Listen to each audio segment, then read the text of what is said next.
আসসালামু আলাইকুম প্রিয় দর্শক, স্বাগত জানাই টুনটুনি রান্নাঘরে। আমার আজকের রেসিপি আপনাদের জন্য খুবই মজার, স্বাদটা মুখে লেগে থাকার মতো জুসি বিফ চিলি। যদি ভিডিওটি আপনাদের ভালো লাগে, আপনার প্রিয়জনদেরকে রেসিপিটি জানানোর জন্য শেয়ার করতে পারেন।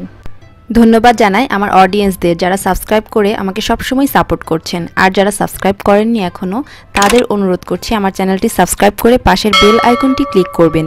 তাহলে প্রতি বুধবার মজার রেসিপিটি আপনি পাবেন সবার আগে।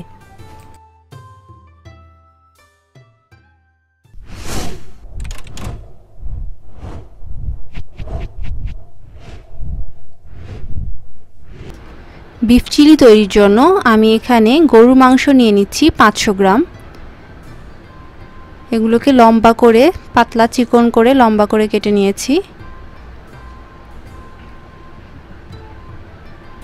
লবণ দিয়ে দিচ্ছি হাফ চা চামচ।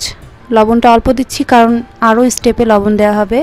আদা রসুন পেস্ট একসাথে 1 চা চামচ দিয়ে দিলাম। সয়া সস দিয়ে দিচ্ছি 1 চা চামচ। সাদা সিরকা বা ভিনেগার দিয়ে দিলাম 1 চা চামচ। এগুলো একসাথে ভালো করে মিশিয়ে নিব।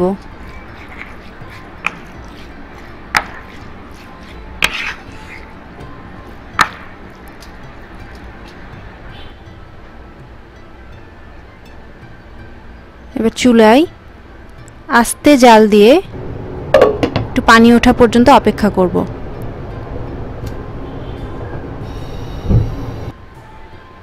পাঁচ মিনিট পরে পানি উঠে এসেছে।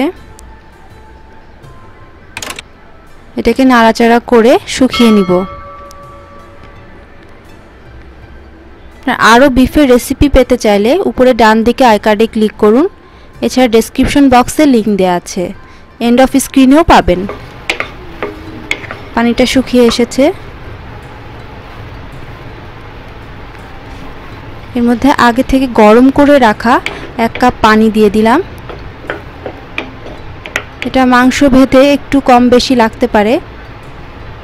এবার মিডিয়াম আঁচে এটাকে ঢাকনা দিয়ে সিদ্ধ করে নিব। সিদ্ধ হয়ে গেছে মাংসটা। আমি এটাকে নামিয়ে রাখছি।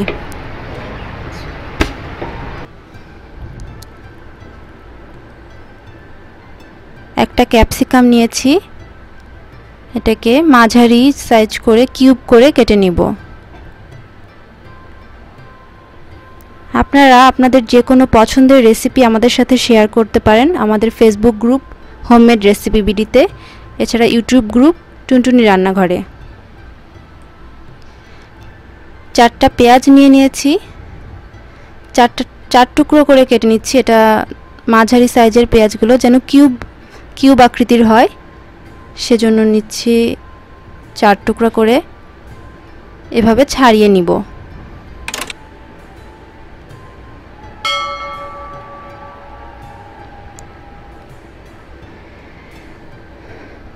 দুই কোয়া রসুন নিয়েছি, কুচি কুচি করে নিব। সামান্য একটু আদাও কুচি করে নিব।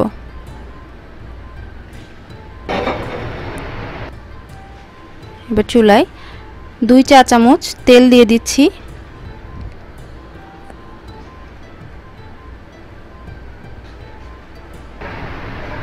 কুচি করে রাখা আদা রসুনের কুচিগুলো, এটা 1 টেবিল চামচ হয়েছে।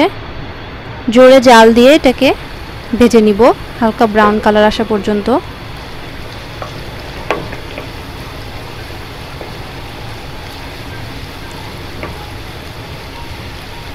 এখানে কোনো লবণ দিচ্ছি না। প্রতিটা স্টেপে লবণ দেওয়া হচ্ছে, এজন্য লবণ দেওয়ার ব্যাপারে একটু সাবধানতা অবলম্বন করতে হবে।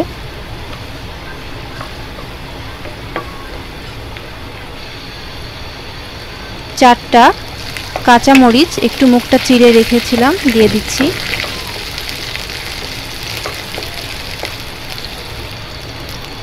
এবার পেঁয়াজগুলো দিয়ে দিচ্ছি, ছাড়িয়ে রাখা পেঁয়াজগুলো। জোরে জাল দিয়ে কিন্তু এটা নাড়াচাড়া করতে হবে। এটা ক্রাঞ্চি থাকবে, একদম নরম হয়ে যাবে না পেঁয়াজটা। জোরে জাল দিয়ে নাড়াচাড়া করে ভেজে নিতে হবে। 1-2 মিনিট ভাজা হয়ে গেলে নামিয়ে নিচ্ছি।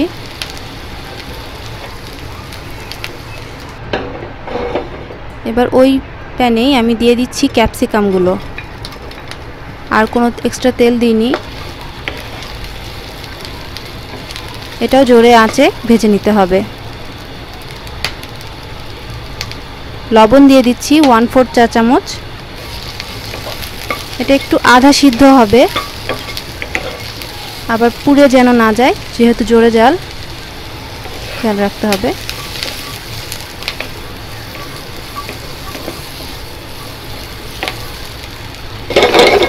আধা সিদ্ধ হয়ে গেলে আমি নামিয়ে নিচ্ছি।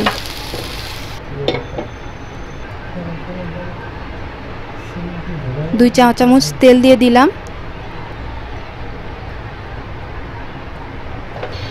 সিদ্ধ করে রাখা মাংসটা দিয়ে দিচ্ছি।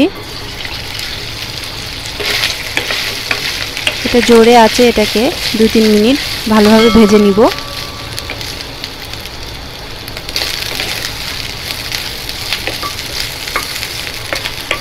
ভাজা হয়ে গেলে একটু সাইড করে এখানে 1 চা চামচ তেল দিচ্ছি। শুকনা মরিচের গুঁড়া দিয়ে দিচ্ছি 1 চা চামচ। একটু মাখিয়ে নিব। টমেটো সস দিয়ে দিচ্ছি 1 টেবিল চামচ।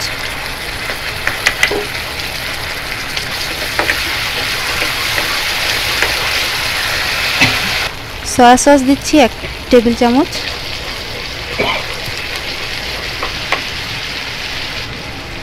সুইট চিলি সস দিচ্ছি 1 টেবিল চামচ। এটা রেসিপি আমার চ্যানেলে আছে, আপনারা দেখতে চাইলে উপরে ডান দিকে আই কার্ডে ক্লিক করুন। এছাড়া ডেসক্রিপশন বক্সে লিংক দেওয়া আছে, এন্ড অফ স্ক্রিনেও পাবেন।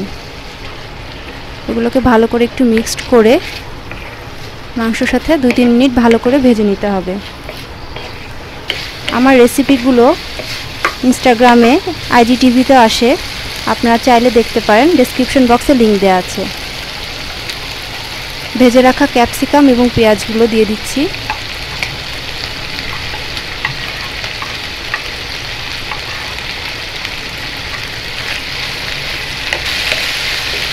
ভালোভাবে মিশিয়ে আর একটু কষিয়ে নিব।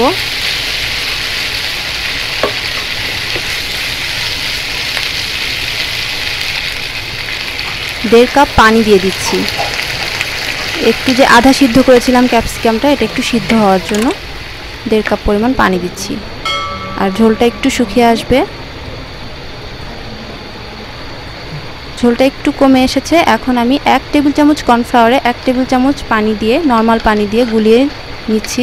আপনারা কর্নস্টার্চ দিলে একটু কুসুম গরম পানি দিবেন, দিয়ে এটাকে নাড়তে হবে। এটা দেওয়ার সাথে সাথে নাড়তে হবে, না হলে এক জায়গায় জমাট বেঁধে যায়।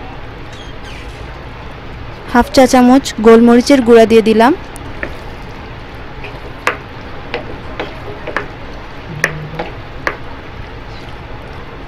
একটু মিশিয়ে নিয়ে ঢাকনা দিয়ে দিব। আঁচটাকে লো করে দিচ্ছি। 5 মিনিট পরে দেখুন হয়ে গেছে বিফ চিলি। সুস্বাদু বিফ চিলি তৈরি হয়ে গেল। কেমন লাগলো রেসিপিটি জানাতে পারেন কমেন্টের মাধ্যমে। ভালো লাগলে প্লিজ লাইক ও শেয়ার করবেন। আমার সোশ্যাল সাইটগুলো ফলো করতে পারেন। আরও মজার রেসিপি পেতে চোখ রাখুন টুনটুনি রান্নাঘরে, প্রতি বুধবার রাত 9টায়।